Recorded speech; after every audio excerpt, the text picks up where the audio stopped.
Welcome you all on behalf of the Nature Conservancy to our Thought Leadership Forum. You all are the folks in Hong Kong who are thinking about ocean issues, who care about these issues, who want to learn a little bit more, change ideas, and maybe get involved in conservation. So we're appreciative that you're here and excited to have a great conversation today. So what we thought we'd do, just by way of background, is to do a little bit of an introduction to who we are, and then have a conversation amongst the four of us, and then have a conversation with the bigger group. And so we have some microphones that we can pass around as we go.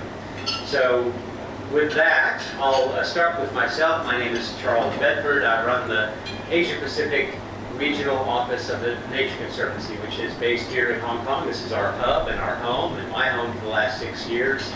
I'm a lawyer by training, but I gave it up a long time ago. I've been with the Nature Conservancy for the last 17 years, working first in Colorado, and then in Beijing, and now here in Hong Kong. And I work with a set of fantastic colleagues here in the region, about 300 of us, as well as about 3,500 around the world. One of whom is Maria Damanaki, who is here on my far right. She's actually not on my far right politically.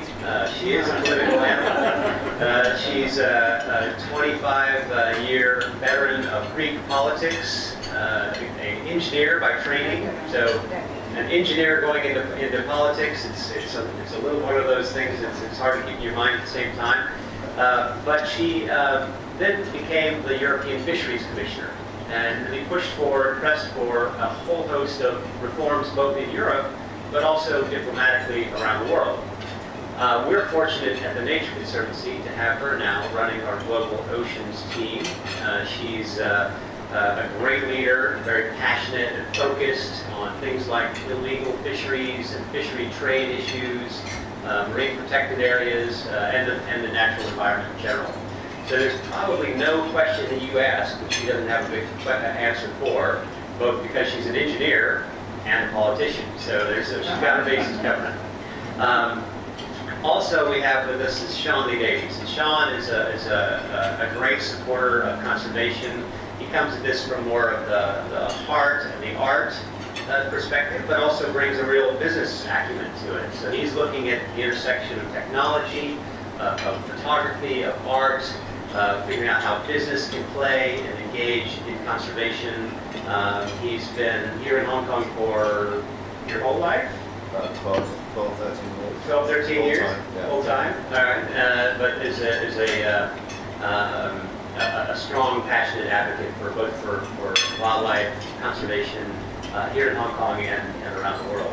So you'll have seen some of his work, I think, in galleries, and also in his gallery down in Central.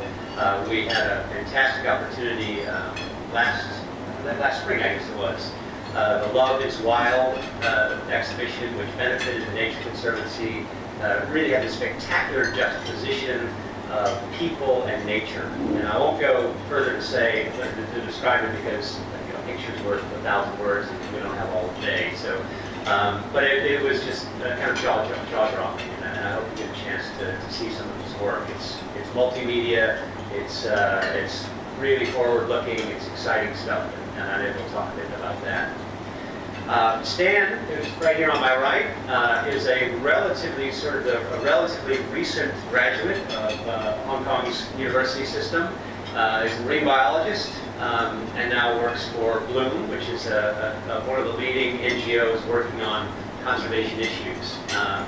I met Stan for the first time just this week, and I felt ashamed that I've been in Hong Kong 6 years and hadn't met him. Part of the story is that we got together, we started talking about Hong Kong and what's going on here and just the natural environment of Hong Kong. And Stan looked over and at me and said, Hong Kong is awesome. And I realized that's absolutely right. I've been here for 6 years, and that's how I feel every day. I wake up and I look at this place, this spectacular setting, incredible people, the natural environment. It is an unbelievable place, and it's so great to meet someone like Stan, who comes at this from a long time, local Hong Kong perspective, and has that feeling of ownership of this place and pride in it. So it was a really fun conversation, and I know we'll have a good conversation today. So that's who we are. I think the first thing we should start with, most of the things you hear about around the ocean are negative. Most of the things you hear about in the environment generally are negative. And so we should probably acknowledge that there are some problems.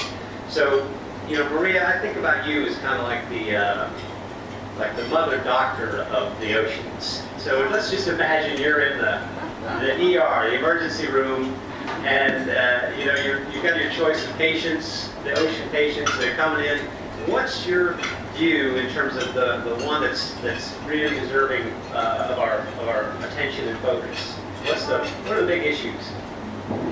Okay, I don't want to spend your time and destroy your excellent lunch describing the problems that ocean is facing. I can tell you that ocean needs our respect. So if you're asking me to say just a word that can describe the whole problem, this is the word I can say: respect. I love ocean, and I think it's natural because I'm coming from Greece. You know that ocean is a Greek word. Ocean was a titan, a big titan, and he was the son of earth and sky. So ocean had the power, and everybody was jealous of it. And I think that this is exactly what I can answer to Charles. Ocean still has the power. Let's breathe, all of us. Let's take a second breath. This second breath is coming from ocean. Every second breath we take is coming from ocean. Ocean is our lungs. Ocean gives us 50% of the oxygen we take.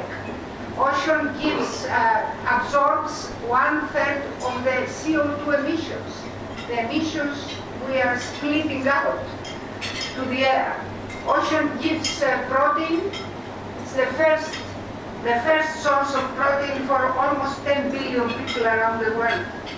Sorry, 3 billion people. 10 billion is the whole population. So 1/3 of the Earth's population is depending on ocean for food. So we need to respect that. It doesn't mean that we don't have to develop. It doesn't mean that we don't fish. It doesn't mean that we don't use the ocean for the transfer of all our goods and services and whatever. We need ocean for leisure. We can do all that, but with respect. Respect to the ocean's health. And this is what we are doing in Nature Conservancy. We are trying to keep the balance between ocean development and ocean health. And this is my job, and I'm very proud of it. Thanks, Maria. Stan, you've been in the trenches here in Hong Kong. Can you bring it down to the Hong Kong perspective? Why should Hong Kongers care about ocean issues? What's in it for us here in Hong Kong? I think the most, like Maria was talking about, most powerful thing, we need oceans. I think at our table, so all the seafood on the ocean as well. So I do seminar in Hong Kong. I ask people to think about one word to describe the ocean. It's really funny when local people come back. The word is always delicious, tasty, seafood. No, it's not the raw. It's just the education. So me, I'm relatively old, and then I have never actually exposed myself to study marine till I'm in university. So we just don't have the concept. Not everybody in Hong Kong are diver. They don't see the marine side. They don't know the problem. So that's why we have to help them. That's why I mentioned that we always talk about the negative, because we want to make people understand the real situation or the reality. But on the other hand, we have to give the balance to bring the beauty of the oceans to the Hong Kong people.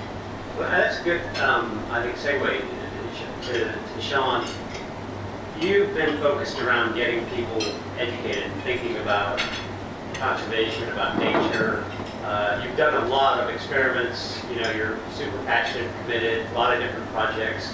Where have you gotten the most traction? Where do you think you see the most promise in terms of engaging people, making sure they understand what's at stake? Yeah, thanks, Charles. With the work that I do with Project Sea Change, for me it's really about trying to change our conscious appreciation. As we mentioned respect, I think we treat the oceans as our collective trash can, and that needs to change. And I do that using tech to raise awareness about essentially how beautiful the world and the oceans are. It's an emotional response that we need. We're not going to change because of facts. We're going to change through our emotions. And that's really what, I mean, we're all doing good work, but that's what I'm trying to target. You know, people believe in heaven. Who here believes in heaven? Any Christians? Right, where's heaven? Up there? Right, well, we're on a spinning globe. There is no up there. So this idea that we've grown up with, that there is another place, that there's better here than the world that we live in, I think is one of the issues that we have to deal with.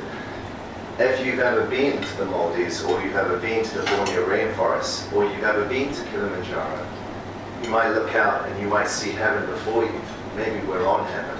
Maybe this is it, and we're trashing it. So I'm trying to convey that idea that we really have only this one place that we cannot keep destroying on multiple levels. The second thing is connectedness.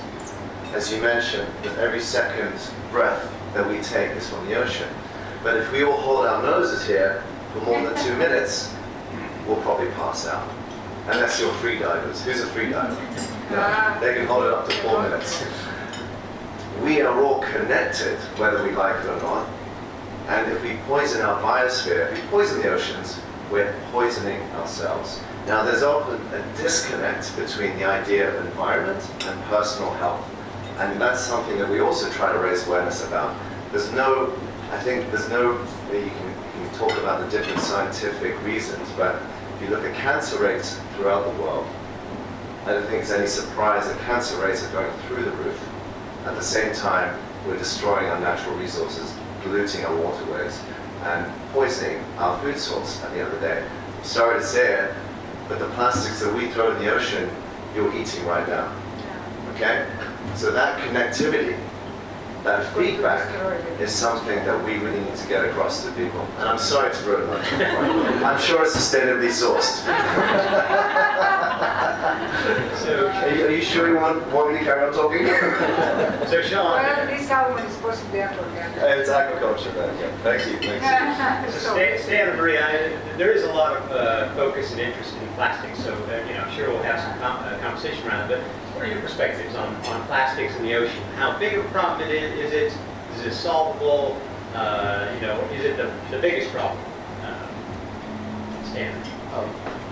I'm speaking on the local perspective, the international perspective would be Maria. So from Hong Kong, I just don't understand straw and plastic bag. So I dive in Hong Kong in summer every single week, and then when I see, so in places like Block Island, in Saigon, when I see a lot of yachts there, you always see plastics, plastic bag, and then straw. I still don't understand why you need straw anyway. So I mean, it's to back to your question, it's solvable. We just need to tell those people why they need to think and they need to actually be aware. You don't actually see those advertisements or posters to tell you to bring your own bag back to the shore or something. So that education awareness on that side should be okay. So I think it's solvable, but just we do not have the resources. We just didn't help very much on that side. Maria, thoughts on plastic and then other? Yes, I agree. The problem is solvable, but in order to solve it, first what we have to do is to prevent plastic going to the ocean. So we have to stop using plastic unless we can take care to recycle it, to use it again. So it's a change of our human behavior. I totally agree with you. Everything is about the way we are thinking. And I very much appreciate what we are doing about education of people. For example, if we are going to the supermarket to buy things and then we use these plastic bags and then we throw it, they are going to the ocean one way or another because they are going to the river. They end up in the ocean. the only way is to stop using plastic bags, take our bag, go there, put the shopping, all the things in, and then reuse the bag. We have to get used to reuse things, to circular economy, as we say, to circular ideas. So we are used to throw things away. One use and then throw it away. We have to stop doing that. It will not cost as much. On the other hand, the ocean will be healthy. So prevent is the number one for me. Then of course we can gather plastic from the ocean. It's not a big issue. But then we have to decide what we're going to do with the plastic we gather. Most of the plastic that are gathered from the ocean is burned, which is very bad because dioxins are there in the atmosphere, and this makes the thing worse. So we have to recirculate it. We need to subsidize the industry to circulate it again. And then, of course, we have to have a good law and enforcement of the law. Punishment. If you throw paper, then one who pollutes has to pay. This is a principle we have to follow. So there are solutions. And thanks God, we have innovative technologies, we can follow all that, but we have to be determined to do so. So this is solvable, this is my idea, but we have to decide together that we really want to save the ocean. Go ahead. I believe that plastics are one of the greatest issues of our generation that we have to face. Having been to the wild and dived in the most incredible places at the Solomon Islands. Arnhem Islands is a marine sanctuary set up by the TNC. I had the honor of going there, doing a TV show about it. Most incredible remote island. Right. And what do we find on every island? Plastic washed up on the beaches. Okay, whether it's a flip-flop, a syringe, a condom, a plastic bag, a razor. You go to Sri Lanka along the coastline, if the beaches haven't been cleaned, you would not believe how much trash there is in the ocean. So I think that's only the tip of the iceberg. As we talked about consumable plastics as the tip of the iceberg. We're going to talk about manufacturing. Every time we deliver a new electronic good, you see how much packaging it's in. Every time you go on an airplane, the amount of trash you create by having that one meal on an aircraft, that doesn't get recycled all the time because it depends on where the plane is going. It may get recycled if it's going to London. If it's going to somewhere which doesn't have a recycling centre, it's just going to get thrown in a landfill, and 30-40% of that might get washed down to the ocean. So I think plastic is a massive issue. It's a visible one. So I think in that respect we can do something, and I think a lot of people feel emotionally about it. Climate change is hard for people to sort of visualize. So in a way, we can do something better. We are working on technologies to recycle the plastic, to gather it, although I think we're a long way off. I mean, there's that young teenager who set up the big buoys in the Pacific Ocean. They keep changing the design because It's harder than it looks. Yeah. It's harder than it looks. It's harder than it looks, but at least he's doing something. Now, how are we going to get all that plastic out of the oceans? I have no idea. But it will be a combination of tech, of drones, of nanotech, and that's to come. But we all need to invest in that quickly because, as I said, one of the biggest issues in the oceans is we're poisoning it. And if you poison it, you're only going to poison yourself and your kids. So I think that's the message I try to get across. We're just poisoning our kids. All right, so we're going to try to get a couple more of the problems out on the table before we switch to solutions. We know that aquaculture, mariculture is coming on. We know that wild caught fishery now has just gone to less than half of the fish that are being consumed in the world. Probably good news for wild fish. Tell us a little bit from your perspective, Sean. You've been out there looking at marine mammals, photographing, photographing these incredible models of these marine mammals. I can't figure out how you did it. It's, you've done that. Stan, you've been working on fisheries issues around Hong Kong. You've been watching the trawler ban go into effect and the impact on that, and that's a potential solution. And Maria, you're the fisheries commission person. person. You know, that you're the person who really knows about this. So let's dig a little deeper on the fish side. Maria, you want to start from the global What perspective? I can say is that we can do the change. The change is doable. This is my positive message. And I can discuss about my personal experience. When I came in Brussels in my office, the European Union had only 4 stocks. Yes. When I came in office in Brussels, the European Union had only 4 or 5 stocks to fish sustainably.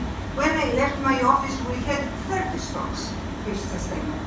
When I decided to ban the shark finning, everybody told me that I was crazy because of China and the shark fin soup and whatever. I have done that. And then I have negotiated with Chinese government and they have stopped serving shark fin soup in their official meals. I'm not saying that the problem is solved. I was asking them, there are people who are eating fish soup, shark fin soup, but the problem can be solved. This is my message. But we need to find protein for all these people who need fish for their protein. We cannot ignore their needs. We have poor people, for example, in China, we have millions of people who need fish for protein, so we have to create alternatives. In my view, aquaculture, sustainable aquaculture can be an alternative. And we have the innovative technologies now to make sustainable the aquaculture. It's not always. It depends a lot on where we have where. The siting is important, the feeding is important. I'm working in California with some people who are producing food for the salmon we are eating, and half of it is coming from seaweed. So the big problem of salmon eating other fish is going to be solved a little bit, not totally, but a little bit. So the human capacity can solve a lot of the problems. This is my message. I'm not saying everything is good. One big problem is illegal fishing. 1 out of 4 fishes we eat, one is coming from illegal fishing. So this puts the prices for good fishermen down. So this is a surge. We have to fight against it. But we can. John, thoughts on fishing generally, you know, the pressure on the oceans? Yeah, I mean, just to add to that, I mean, we talk about the vaquita, which is a small dolphin in Mexico. There's only 30 left, or less, I think now. And that's a direct consequence of illegal fishing. Bladder. Yeah, for the bladder, I never pronounce the fish name. Does anyone know? The fish that the Chinese want the swim bladder from this particular fish. Totoama, there you go. Thank you, Totoama.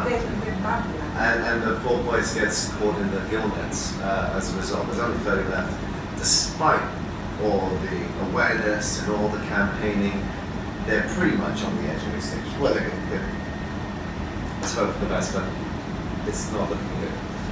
Anyway, so what are we trying to do? We're using tech for raising awareness about it. So with virtual reality and augmented reality, we believe that we can take people to these places. Because 95% of the population will never get to go and see these incredible animals in the wild. We can take them there as if they're there.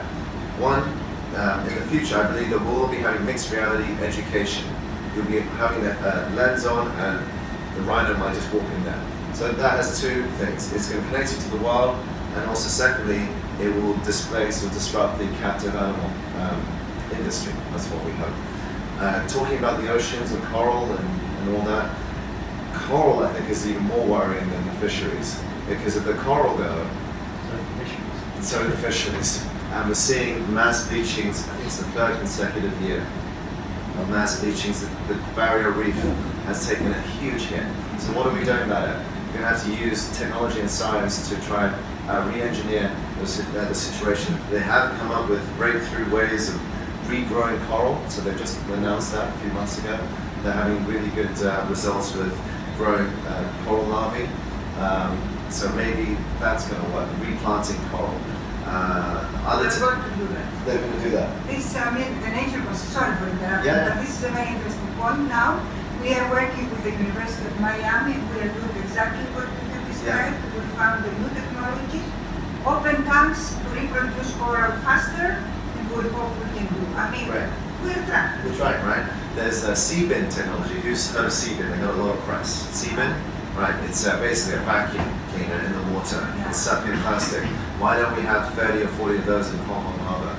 Okay, so there are these technologies with governments involved, with businesses involved. That's why we're all here. With charities involved, the collective action, we can do something in time. I think that the key is really for businesses to work with charities and social enterprise, but we can come on to that later. I think that's a good point, and I'll just interject, and I want to get to the local piece of it, but the technology solutions, they are here, and they're running quickly. So things like vessel monitoring systems, so you know where the fish boats are, whether they're in your fishing zone or you're not. If you're a country in the Pacific, it makes it a lot easier than trying to send a small boat out and check if your entire economic zone. We've been working now with actually it's a local company, Untitled, that manages and controls a lot of the tuna fisheries and tuna trade out of Japan and Asia. They've been working with us to put cameras on the decks of tuna fishing boats all across the Pacific. They've got a great interest in that because that keeps their captains from cheating. The countries have a great interest in that because it gives them better information about what the actual catch is. And then we care a lot about it, and local communities care a lot about it because it increases the chance that we'll be able to save that biodiversity. So tech solutions are pretty interesting and coming along faster than we can imagine. Yeah, I mean, just on a more technical side, computer vision, recognizing computers will be able to recognize a fish species. In fact, Yeah, TNC is it's a fish Fish tank. tanks, we are doing that. With very nice stomach. No, fish Fish tanks is a Fish school. tank. It's Fish tank, a right? school. You can have a photo of the fish and you can then be informed what fish is this, where is it fish. Yeah, amazing. We are not there, but No, we it's are coming, right? demonstration for it. So monitoring, We need through tagging. money. Yes, We need right. Well, there's investment. money. Exactly. Let me on to that. That's the I'm big coming pitch. to the That's the big. pitch. Big fish. That's the big question. Anyway. The big fish, right? But monitoring is essential. So with technology, we can monitor much more of what's going on. Tagging, data about migration paths, about populations of species. But then it's about how we process that data, and then it's about enforcement. And that requires, cooperation across all levels: businesses, governments, and charities. Stan, talk to us a little bit about the trawler ban. This is a remarkable story that not many people know about. In 2012, the government of Hong Kong essentially banned trawling as a fishing method. Trawling is essentially raking the bottom of the ocean and pulling up all of the biomass and discarding most of it, but keeping the other stuff. Hong Kong did this. Why did they do it first, and what was the impetus behind it, and why do you think it was successful? And then what's been the effect? We've had 5 years now without trawling in these waters. Long story short, so basically in Hong Kong, people always see the restaurants and hence they always ask the questions like, there are so many fishes, why people always talk about overfishing? So they actually forgot, or we tend to forget, what happened is like in the 1960s in Hong Kong, 90% of the seafood are coming from local or adjacent area, which is the South China Sea. Today, like 2016, 90% of our seafood are actually imported from other places. So there are more than 150 countries are involved on the seafood to support Hong Kong's consumption of demand. And then the reason why we import the seafood is because we kill our local area of fishery. So the government in 1998 to 2000, they actually have a study on Hong Kong fishery status, and then they found out what happened. So, we love our government, although they're slow. So after a couple of years, 2011, they start talking doing the drawback. So that was 2011, we go on that. But the actual implementation date was December 28th of 2012. You can see there was a year gap still. But anyway, so that's why they start with drawback. Is one to protect the habitat and protect hopefully the fishery will recover. Up to now, from 2012 to 2017, so Hong Kong University and the government are working on research that to understand the before ban and compare to the after ban situation. Up to now, I do not actually have the full study, but I can just tell you some area. Like in the Lemma and Bonga Island, they start seeing the recovery of certain habitat, like fast-growing species, but not, of course, not like sharks or like a long life cycle species. So at least we see some hope, but some area like Tai Po area, they don't see a significant effect before and after compared to the south of Hong Kong. We don't know why, either illegal fishing, because we still see SCMP talking about illegal trawler in Hong Kong, so that could happen, but we just need more time to actually understand. So if we have the full study to understand, I will definitely keep Charles updated. This can be used as a model after. Hopefully, because Hong Kong is one of the first things actually completely ban bottom trawling in the whole, like the economic area. Yeah, it's a remarkable story that not many people know about. I mean, you see it occasionally in the paper, but it's a pretty interesting story. Maria, can you talk a little bit about the big actors in fishing and on the ocean? It's the EU, the US. What about Japan and China? Can you tell us a little bit about how you're thinking about Japan and China and their respective roles on fisheries? Well, I think that we have the big consumers of seafood worldwide. So China is the first, of course. China is the first almost on everything now, even the economic development. Okay. So China is the first in consuming, but then if you see European Union, USA and Japan, they have all ratified the World Trade Measures Agreement. It's the agreement of the United Nations against illegal fishing.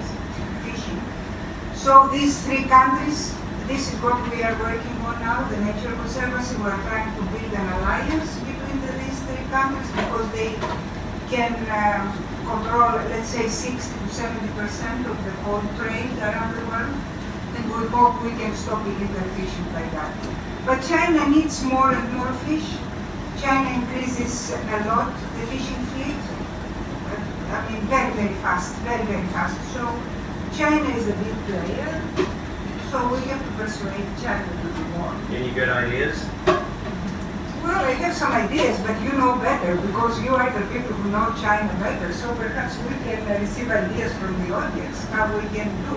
I mean, I see that the recent announcements by Chinese government, they are interested in the environment, that these are very encouraging. So let's build on that and see how we can take it from there. I think the recent Party Congress message is pretty clear. Yeah. Now implementation of how it trickles down is another thing. Let's hope. Let's hope that they are going to mean it. This is the point. Do they really mean it? Because you know, I am an ex-politician, so I can say it easily. The politicians say a lot of words and they don't always mean it. Usually they don't mean it, to be honest. So let's see if they really mean it. If they mean it, then we can be. Sean, I want to come back before, and I want to go to questions from the group. I know there's some folks who have some thoughts. I want to come back to you. Basically, I'd like you to describe a little bit more about this mixed VR, AR world that you see coming, and how you can see that rolling out and making these kinds of changes. Because maybe it's something you have to see or experience to believe, but I think, let's see. I'm going to put you to the test, and can you actually describe it in a way that shows that future potential? Well, actually, the human brain is very suggestible. We can, with VR, you really feel that 90% you're there. So I can take you all diving 30 feet under the Solomon Islands, the manta rays, or whale sharks, or whales, and you can do something as if you were there without actually physically being there. And I think that's really a powerful tool. It's an empathy tool. And from the awareness point of view, it's great, but also if I showed you a 360 viewpoint of what beaches look like in Sri Lanka, you would also be shocked. So I think the problem with VR is those clunky headsets. It's going to take a while for that to really filter down into the mainstream consumer usage, into mainstream consumer usage. Augmented reality is another tool where we can, kids spend their whole days on smartphones now, we all do. We can activate messaging through the smartphone. I can show you, I actually have the book here, I can show you some of that if anyone would be interested afterwards, I can show you a little bit. But really it's about creating that connection, and that's what virtual reality can do. Mixed reality, you put on a hollow lens, in the future the animal will just walk in as if it's real. And again, we're not going to have 99% of the world's population will not be able to go to Africa and see those animals. So they do not have a connection with those animals. We have to make them have an empathic connection with those animals in order for them to think about it, and to think about all these, which are very disturbing, very challenging issues. Otherwise, they're not going to do that. Now, what I will say is that the kids now in Hong Kong are very environmentally focused. 10-year-olds like, no shark fin, no plastic bags. So education is working. And they love all this, technology combined with conservation. So I do think to engage this next generation, we have to think about tech, because they've grown up with it all their lives. So no one's really sure. One thing we have to think about as well is AI, and how AI will come into, if the TNC has a powerful AI to process all this data, how much more efficient are you going to be as a charity designating your resources and collecting data? So we can't go into too much about that now, but I do believe AI will come into the forefront. So we have a great partnership with Google about trying to figure out how you would actually go through all the footage from those fishing boats to make sure you figure out, well, which ones are cheating, which ones are not. Because right now you kind of have a guy there with a fast forward button. So, but if you can have AI really just tell you, it's a huge liberation. So with computer deep learning, you can basically teach a computer to do anything just by having the computer watch 1 million YouTube videos on that subject. So if you want to say, okay, have a warning system for elephants when they come near a village, you have cameras installed near human populations, and the computers can tell you, okay, there's 5 elephants coming towards this village, let the villagers know, get them out of the way, or there's 5 lions coming, make sure there's no conflict. So, but on a sort of fisheries level, because we're talking about the oceans, there's a lot of fish out there. The problem with the oceans is it's so big, we can't conceptually actually grasp it in our minds. We always think of the ocean as some big balloon, right? To actually get all that information, get that data, to process it, we're going to need the help of artificial intelligence. Well, let's, one last question on Hong Kong. The government of China has announced the One Big Bay initiative, sort of in the Pearl River Delta. Part of that is connecting infrastructure better between Zhuhai, Macau, Hong Kong, Guangzhou. Part of that is water source protection, but part of it is restoration and conservation of the actual waters. You've made a great comment, which is we love our politicians, but they're sometimes a little slow. The Chinese government's pretty fast sometimes. Do you think that Hong Kong can play a big role in that Big Bay project, or is there a way that we can lead on that in terms of, say, restorative aquaculture or fisheries or the like? To me, Hong Kong is like a role model for other places, so like the tourism ban or something. But on this thing, particularly on this project, Hong Kong can play a role on the EIA, which is the environmental impact assessment, because we actually since 1998 we have the ordinance, we have built a strong study like standard procedure for the environmental impact assessment. So that's why they have to know about, okay, Chinese white dolphin is here. So how do we do the mitigation to the Chinese white dolphin by building another new marine park to actually protect the area, and then to also to do other study. So I think research in marine in Hong Kong and also the environmental impact assessment will play a role to help China and Macau on this particular issue.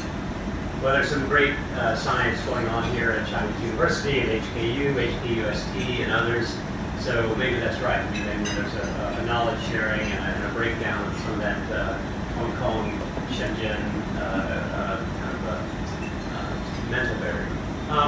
So let's shift to questions from the audience. We'd love to have your thoughts, and Maria's asked for your advice on China.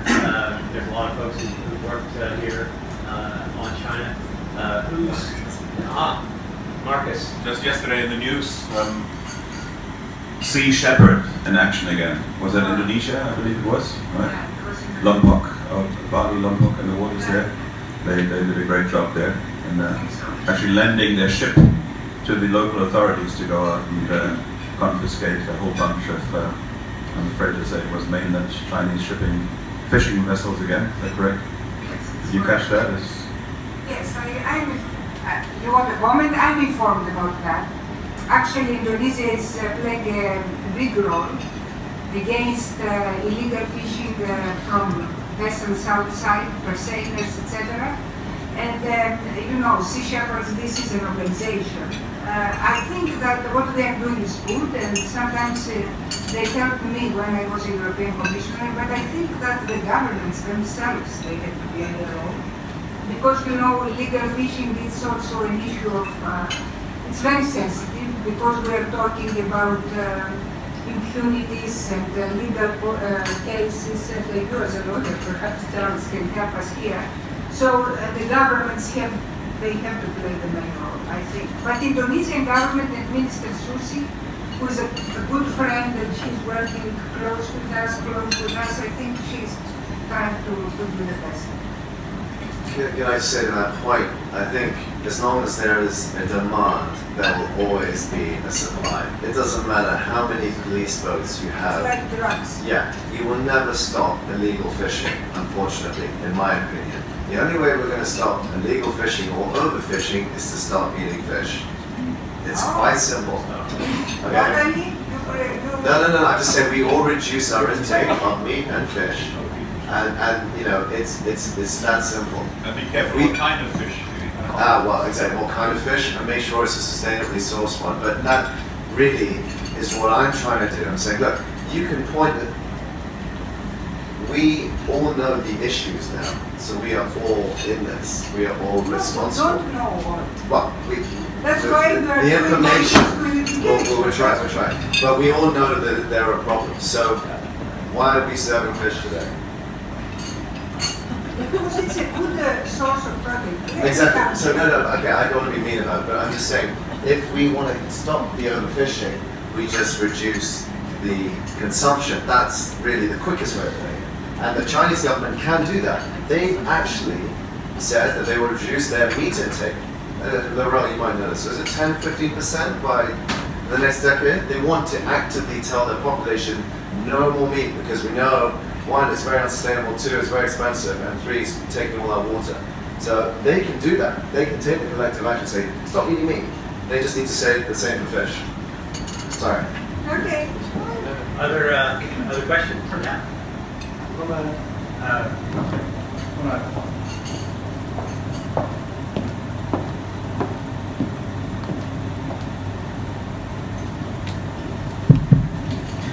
Just from a personal perspective, I look at this and I think everything leads to one direction, and that's government. Because without the government, there's no change. And from that, you take it one tier down. Unless it's actually financially viable, you're not going to really create any change within companies, because unless there's an incentive financially for them to make a change, they're not going to do it. As much as you say you're never going to get rid of overfishing until we stop eating fish, it has to be sustainable, financially viable for companies, and then has to filter into the governments, because without a call for action to tell our governments to change, to induce them to change, everything that we're talking about is a moot point, because nothing really is going to happen. And that's not because charities with all the love of the world can't make those changes. You can induce people to believe in them, become emphatic and impassioned by it, but eventually all your work stops until the government makes the change. So what do you feel, what percentage of your time is spent engaging with governments, both in Hong Kong, China, and the Asia-Pacific regions, and how effective do you think that time is spent? As in, are they listening? Yeah, that's a great question. And it depends, right? And the answer is different for different governments. The government of Mongolia, for instance, no ocean there, but is strongly committed to figuring out how to manage both their mining and their long-term heritage of grazing. Similarly with Palau. Palau has figured out the nexus of having a strong and vibrant eco-tourism industry, as well as a fishery that produces well-being, and it's a middle-income country and well-governed. And you compare Palau to some place that's not that far away, the Federated States of Micronesia, and they haven't gotten it. They're low governance. They can't figure out how to manage the fishery. nobody will go there, from a tourism perspective unless they're on a liveaboard dive boat. So there is a case to be made. I mean, you asked the question, what's the percentage of time? I'd say of our 300 staff in the region, they're probably spending about half their time working with one form of government or another. Because definitely the door is a lot through the government. But there's a big space for private sector as well. So, for instance, I mentioned earlier Untitled. They've really seen the overlap of interest between well-managed fisheries and well-policed boats and their economic interest. And so they will have a competitive advantage as these tech solutions come online, as the ocean zoning sort of comes online, and as enforcement gets stronger. So there is a real role there, and some of those companies, I think, can be convinced that they've got first mover advantage if they can get ahead of it. And even on the micro scale, not very well known, but 20 kilometers from here, in Hong Kong still, is a 700-year-old oyster farming community, Lao Fashan. And it's right across the border from Shenzhen.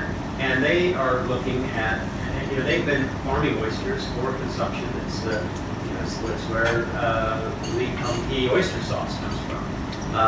They've been farming oysters for 700 years, and there's a guy out there who's 60 years old. He says, I've been doing this, my family's been doing this for 700 years. I think I might be the last generation. But what he brings, and what oysters bring to the Big Bay and to the waters of Hong Kong, are the ability to filter water, are the ability to have industry and restore these waters in ways that are scientifically sound and advanced. So there is space, huge government roles, huge government driving for the incentives, but there's space for both small business and big business as well. Yes, I would like to ask. Okay, please.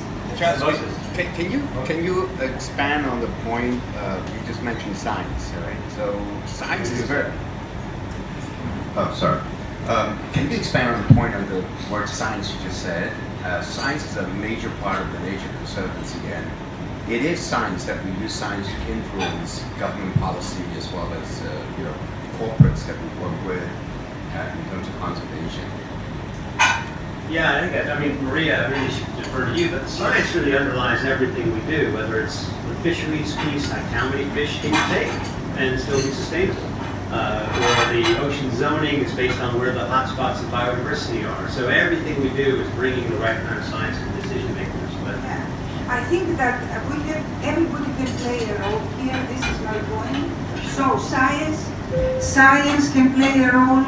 The NGOs can play a role, the markets and the legislators. Everybody can play a role. And just to give a couple of examples, about when I tried to do this new policy, to introduce this new fisheries policy in the European Commission, my first attempt was a failure. I went there and everything was rejected. And it was rejected because the vested interests that were fishing there was against. They were all against. So it was a failure. And I came back a year after with 1 million signatures. And these were signatures which were gathered by scientists and by NGOs. And it was a success. So you see, a legislator cannot act alone. We can do our best. Just to give you another example, I have tried to introduce in the German market some rules about the fish. I failed. Then I worked with the industry there, and I have worked with MSC, this is a certification system, and the consumers were informed that the good sustainable food is coming from this label. And they asked for this label. So then the markets came to me and asked me to introduce the law. So the markets can also play a role. So everybody can play a role. The public campaign, the public, you are educating it, can play a role. The NGOs can play a role. The scientists, the legislators, we have to work together. This is my message. Can I add to that? I think really impact investment and social enterprise is really the key point or a growth area that we really need to focus on. Charities do amazing work. Governments can legislate and enforce, but they tend to take a lot of time and there's no guarantees. let's not mention Donald Trump, right? What he's doing, dismantling the Let's EPA. not forget. That's exactly. So we can't rely just on governments. I do believe the future of conservation rock is at the intersection between corporations, charities, social enterprises, especially family businesses. In Asia, a lot of big family businesses. They have a lot of money. They can put 5% of fund to sponsor local initiatives, and that's really what we're working on, because they can move faster. And I know the Lee Kuan-Yew family, they have this problem with water purity now because it's all coming down the river. The river's being polluted, so they may have to invest in technology to clean the water. They have a vested interest in making sure that the water is clean. So it has a double impact in making sure the water's cleaner when they invest in these environmental technologies, and also it benefits their business. So that double-fold benefit is really what businesses should look at. Every business should have some sort of CSR environmental project that they're doing, because it should be called a social enterprise. It should just be part of an enterprise. That's the new trend. So just a quick example, I was down with HSBC in Borneo, leading 10 second-generation multi-millionaires through the rainforests, talking about reforestation, the issues of climate change, seeing on the ground what's happened through palm oil deforestation. And HSBC wins because when those second generation become the CEOs of their family businesses, they'll call HSBC to say, we want to improve our sustainability in our supply chain. How do you do it? HSBC gets money out of that. They help financing. They help finance that. In the first place. Smart.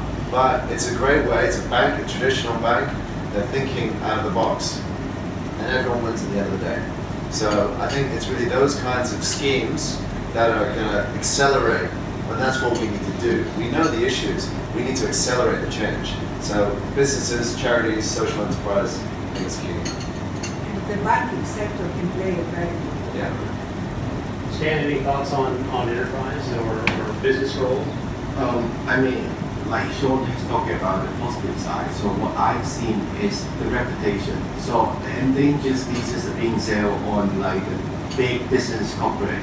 You will get reputation tweets like NGO, like different NGO, and even people can complain that they complain about why you're selling this species, and then this is like you shouldn't carry this.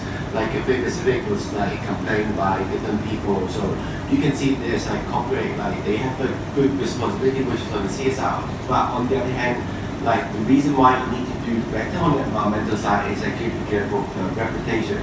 And also, I don't know if you heard about the recent cases. There was a Chinese fishing company.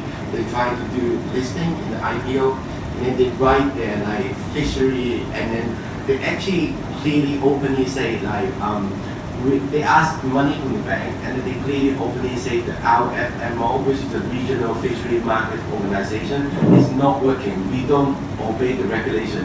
And then Greenpeace picked that up and then make it a public case, and then the bank ultimately didn't sponsor or subsidize the fishery to go listing. So you can see there's a link from fishery to banking, financial, corporate, and to outside, and of course the government.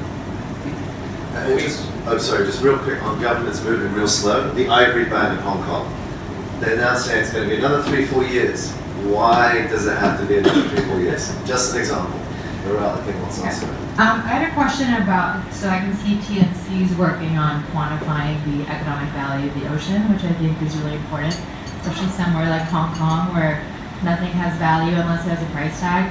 But I've also heard the counter argument that no matter what dollar figure you put on the ocean, it's always going to underestimate it and it will always undervalue it. And it also just gives governments and companies a very easily, a benchmark that can easily say, well, whatever we're doing is worth more than that. So I just wanted to hear your thoughts on that. This is very interesting. This is a very interesting point. The way we're working for years to give nature a value.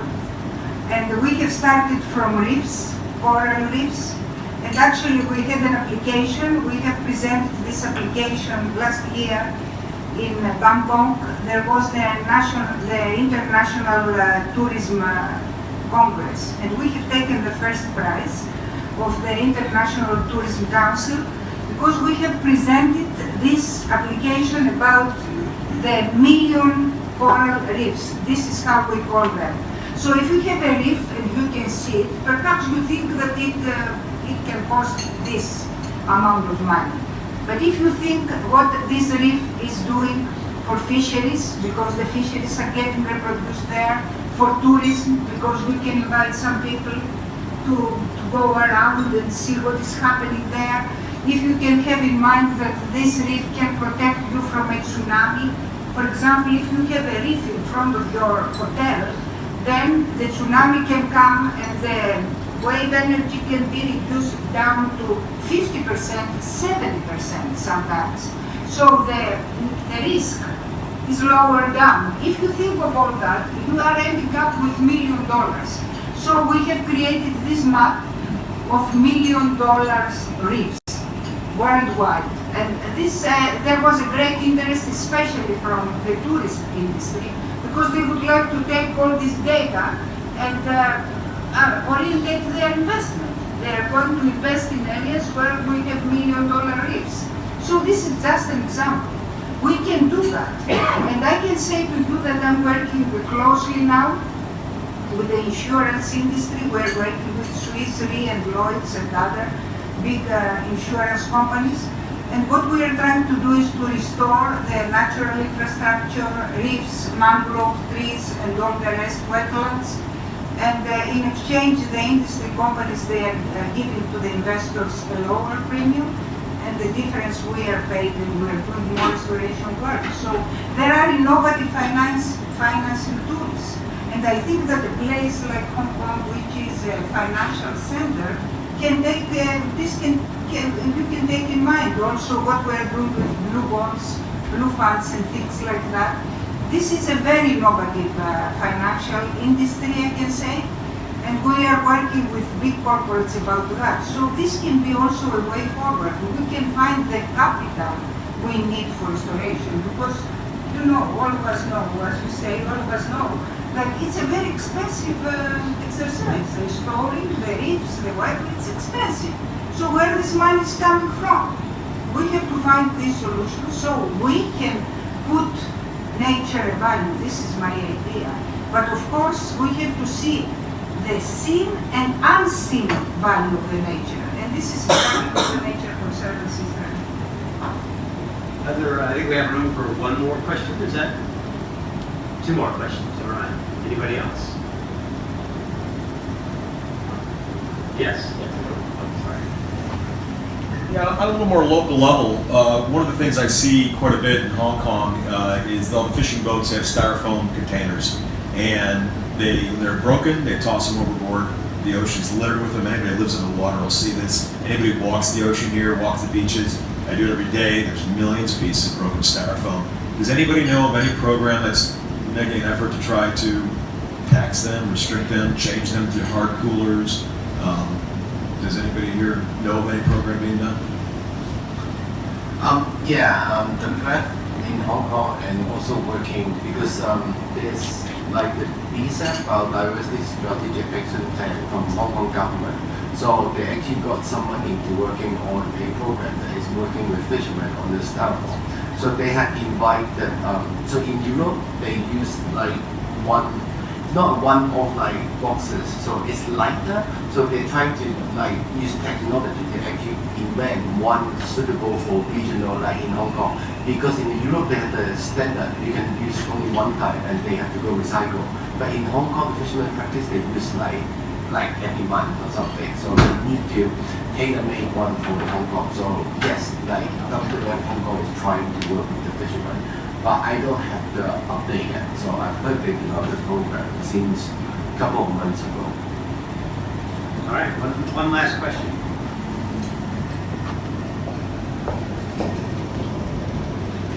Hi. So I think in general across China and Hong Kong there has been a clear push towards sort of doing things more environmentally friendly. Obviously the oceans play a big part. What doesn't seem clear is whose role it is to do the parts. Who drives the government agenda? Who drives what NGOs should be doing? who drives what the schools should be learning. Is there a clear picture? You know, I think there's a lot of people that feels like a wheel spinning. We want the government to do this, we want the government to do that. Does the government know that they need to do that? Or do we believe that maybe the government feels that maybe we should be doing that?